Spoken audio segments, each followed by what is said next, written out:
Friends, let's start discussing about the world history today, and we'll be dealing with the French Revolution in particular for today's lecture. This is the location of France in Europe. So let's start discussing about the French Revolution. And in the course of discussing the French Revolution, we will be looking at the period between 1789 to 1799. This was the period in which the French Revolution took place. We will be discussing the causes that led to the revolution, the various events that took place during the French Revolution, and the impact the French Revolution has had on France and Europe and the entire world. So, this is the agenda for today's discussion. Let's start discussing the French Revolution. French Revolution is a period of radical political and societal change in France. Revolution per se brings a radical change in the society. It is also a watershed event in the modern European history that we shall be seeing how it has become a watershed. It began in 1789.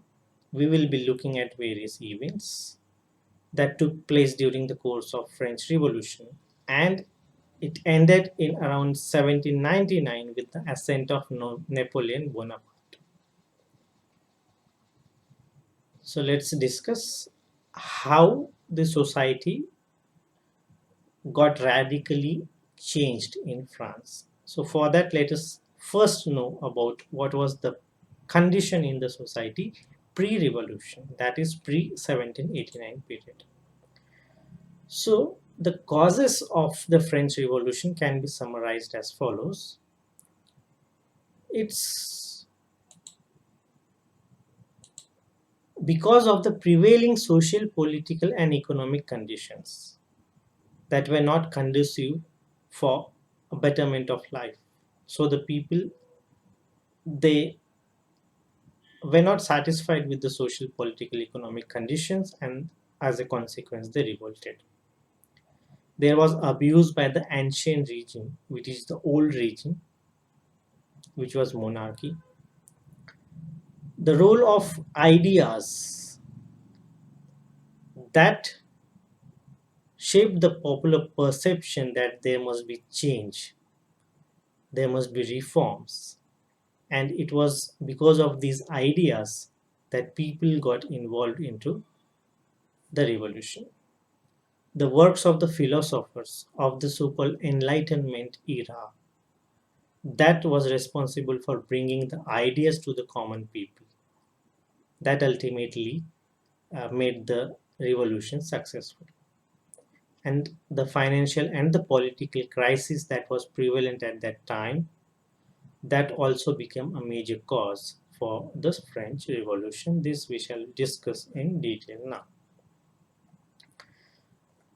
The pre-1789 conditions can be summarized as follows.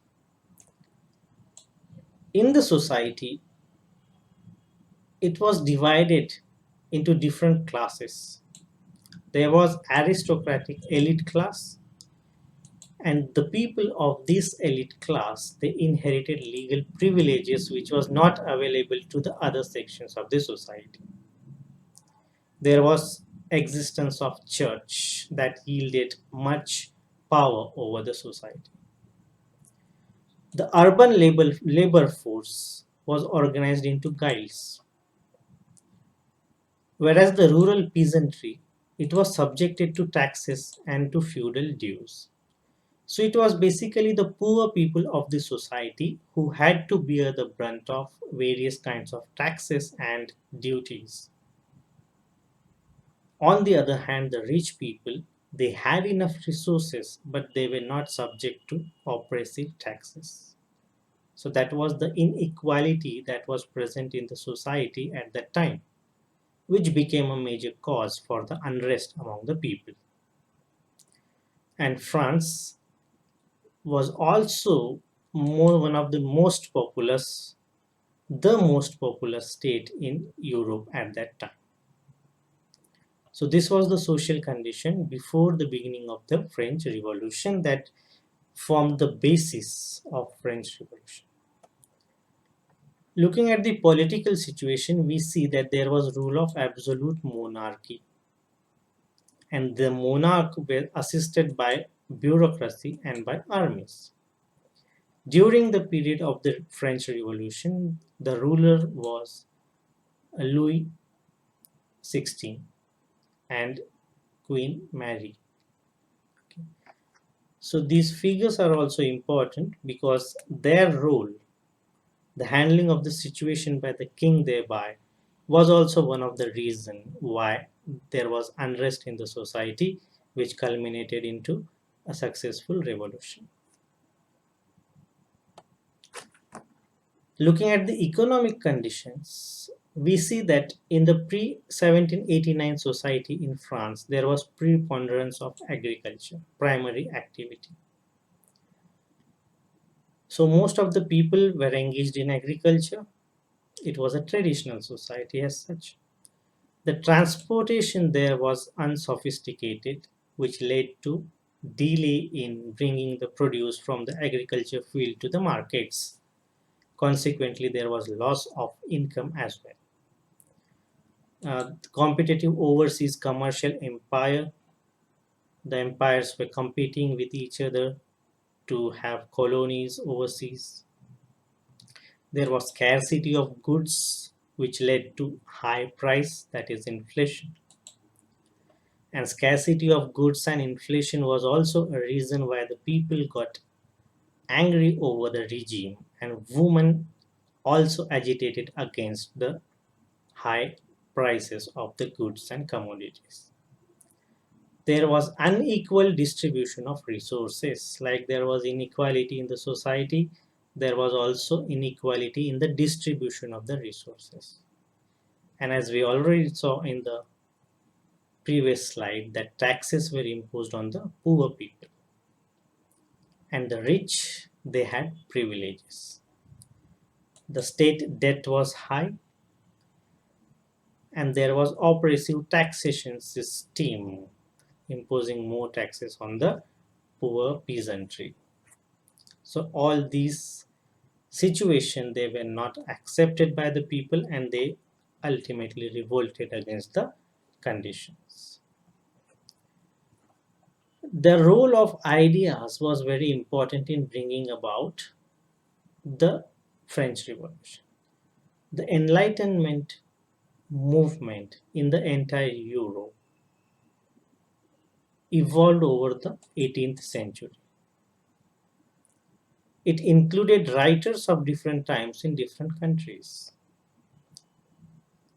Now, what the writers did, what the philosophers of the time did, was that they exposed the contemporary abuses committed by the ancient regime, committed by the aristocracy, and they exposed these abuses so that the people would know in what pattern they are being exploited, so that they would form an opinion that reforms were necessary. So the philosophers, the writers, they instilled the spirit in the people that reforms were possible and the reforms were necessary. So they had to confront the oppression by various segments of the society, the aristocracy, the church, the monarchy. And having confronted all sorts of opposition, the writers and the philosophers of the Enlightenment movement, they brought the ideas of enlightenment to the common people, and the philosophers, they became honored figures. For example, Voltaire, Rousseau, John Locke, Montesquieu, they are examples of some of the philosophers at that time who were instrumental in bringing the ideas of reforms to the people and confronting the then prevalent conditions. So as a result, because of the ideas, because of the work of these philosophers, the people in general, they started revolting against the ancient regime. There was financial crisis, of course. The monarchy was not able to manage the finances properly. The strain on the finances was on account of the 7 Years' War that took place between 1756 to 1763, that had drained on the resources of France enormously. Also, the France it supported the American War of Independence, that also caused financial crisis, a deepening of the financial crisis. So there were structural deficiencies rather than lack of resources. The resources were not lacking because the aristocracy, the monarchy, they had enough resources, but they were not taxed. On the other hand, the peasantry, they were taxed, but they did not have enough resources. So there were structural deficiencies rather than lack of resources. Also, the scholars say that the state debt of the France with respect to the production was also not enormous as compared to other countries of the Europe. Yet, financial crisis was there in Europe because in France in particular because of structural deficiencies. And not to mention the extravagant lifestyles of the monarchy was also one of the reasons why the finances of the France was not properly managed. And therefore the people got angry over the rulers. And this resulted in a new political crisis. Because of the financial crisis, because of the inefficiency of the monarchy in handling the finances properly, they developed conflicts between monarchy and aristocracy. So this conflict led to new political crisis. Also responsible for the new political crisis were factors like the ideas of enlightenment, wherein the philosophers they instilled spirit in the people that reforms were necessary and they were also possible. So they should get out of the tyranny of the prevalent oppressive conditions. Abuses of power by the rulers and oppressive social structure, which essentially was unequal.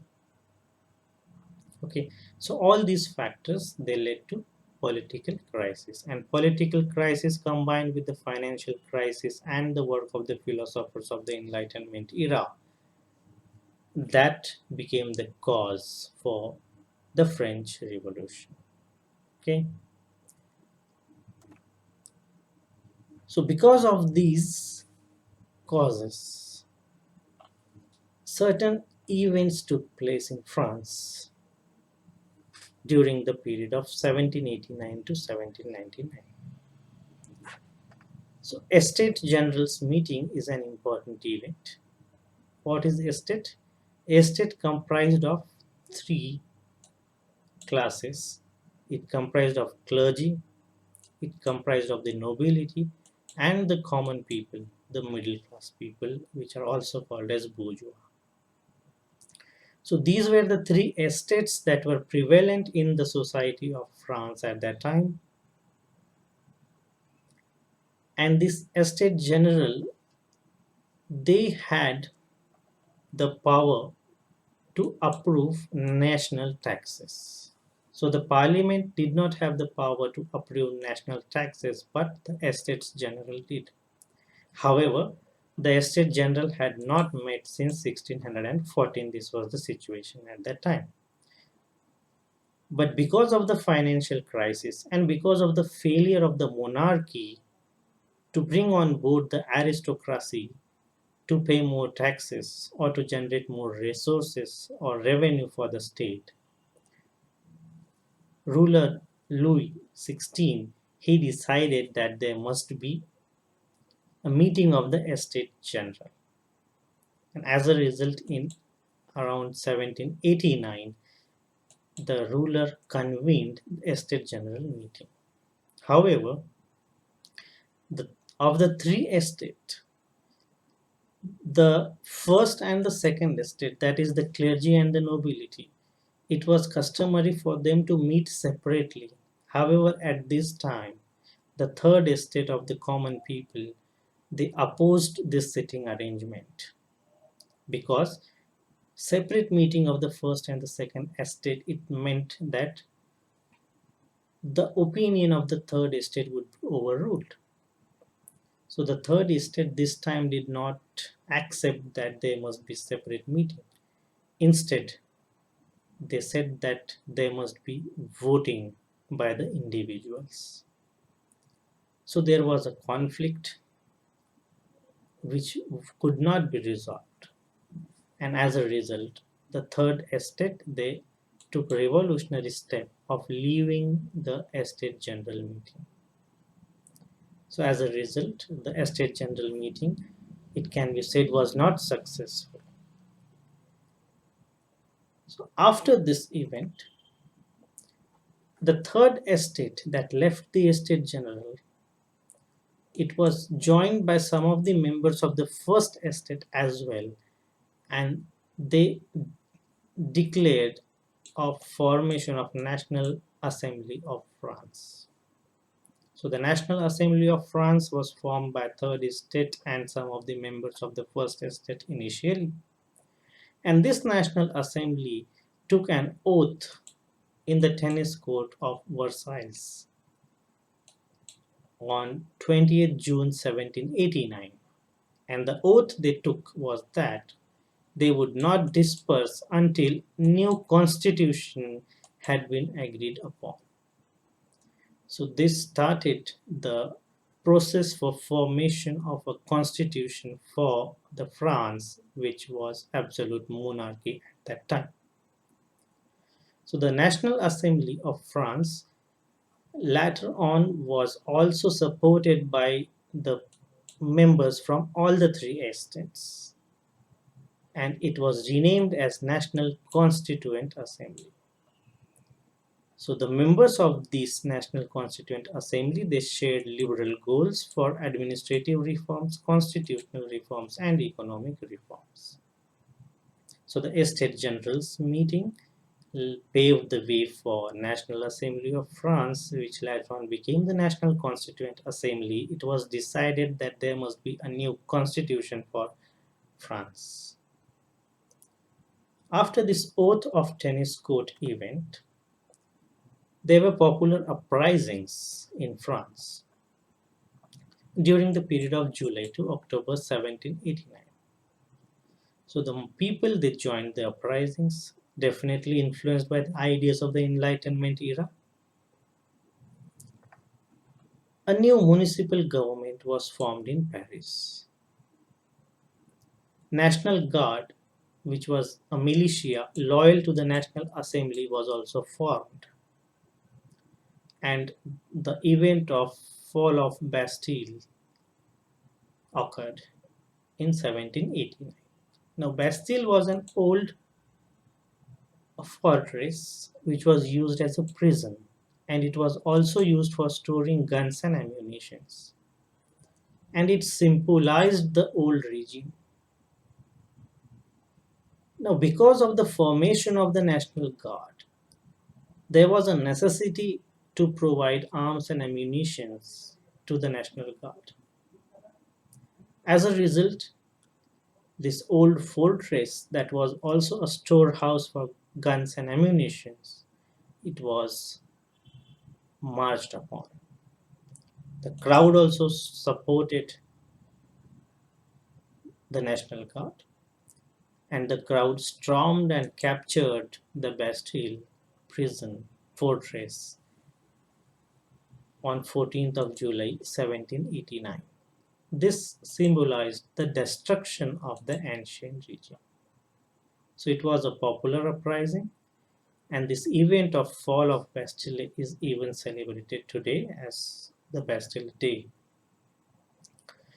So this important event, it symbolized destruction of the ancient regime which was oppressive for the people and a cause of unrest among the people. Now, following that event, In 1789 August, the National Constituent Assembly it issued the Declaration of Rights of Man and Citizens. It was a statement of broad political principles that would be governing the Constitution.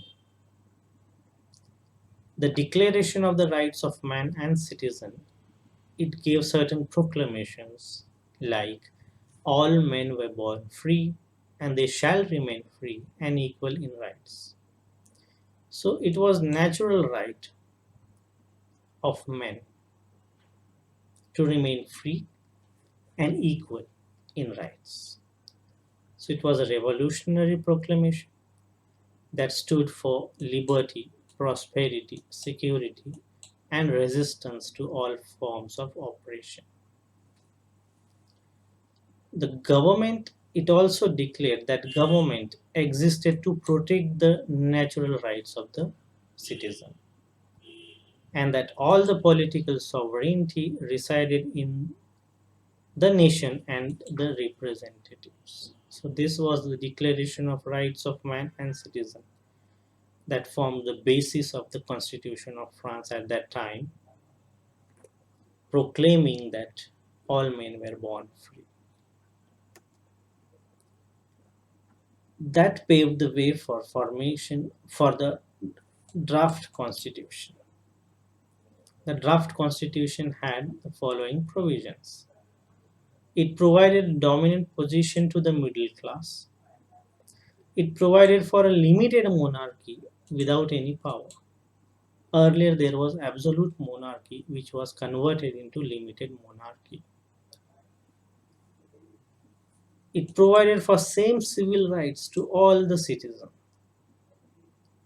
It also provided for voting rights. However, it was confined to those who paid certain amount of taxes and those who owned certain amount of land. So the draft constitution it was completed in 1791, establishing constitutional monarchy. So during that period, the National Legislative Assembly was established. It had the power to declare war and peace, and using this power, it in fact declared war over Austria and Prussia as well. There was a newly elected body which was called the National Convention, and it was this National Convention which put on trial the then ruler Louis XVI and the Queen Mary. So these were the provisions of the draft constitution that led to the formation of National Legislative Assembly as well as National Convention. Then in subsequently in 1792 the newly elected Legislative Assembly declared war on Austria and Prussia. We already saw it. In 1973 King Louis XVI was condemned to death for high treason and crime against state. He was put on guillotine. In the next event in 1793 itself, what is called as Reign of Terror took place, wherein the suspected enemies of the revolution were put to death by thousands. So this Reign of Terror continued for around 10 months to 1 year. There were different clubs that existed in France at that time, and each club had like minded people coming together. Jacobean Club was one such club that was radical in its outlook.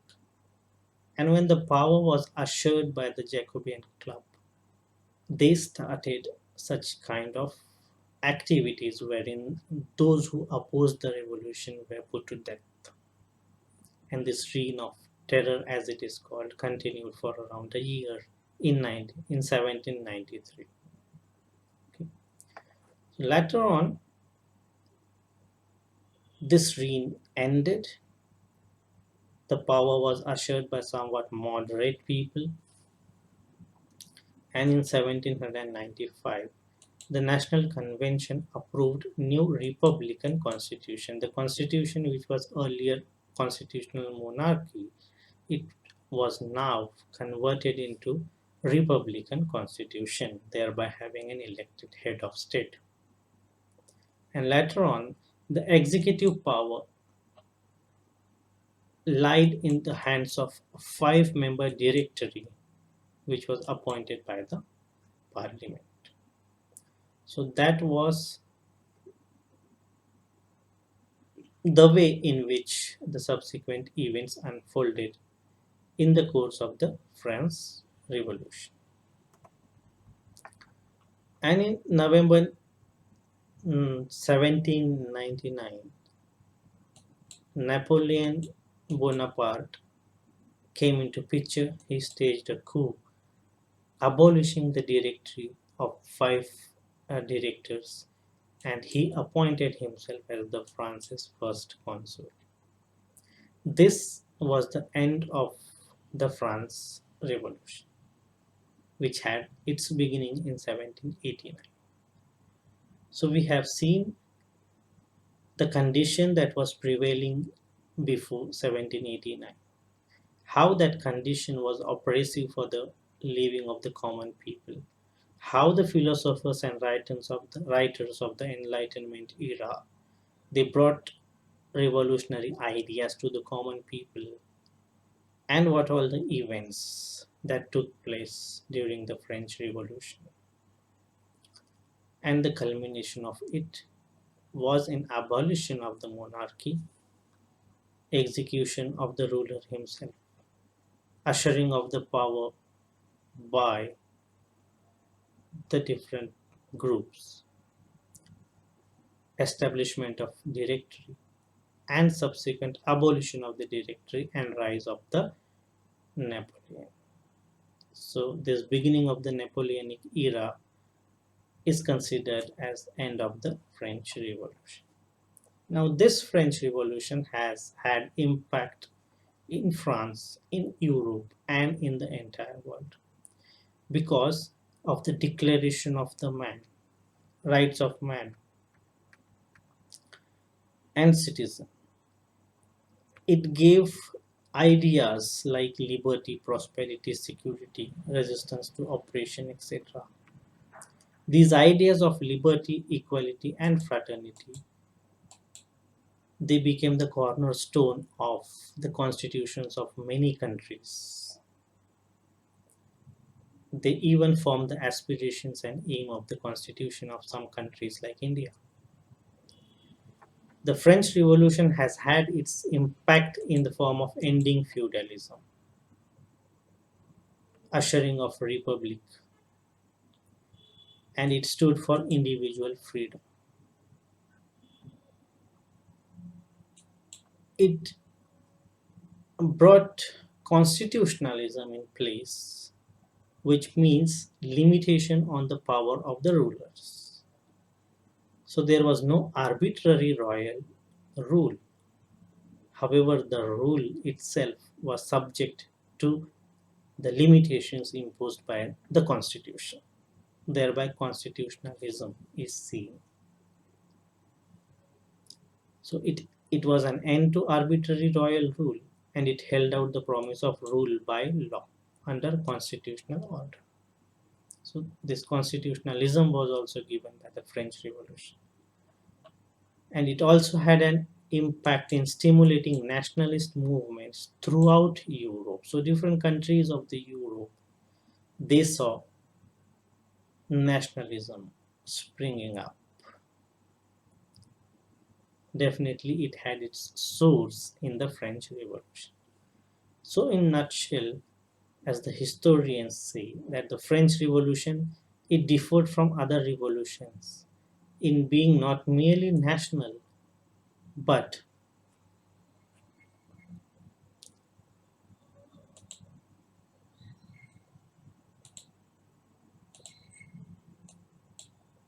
not merely national, but universal because it aimed at benefiting all the humanity.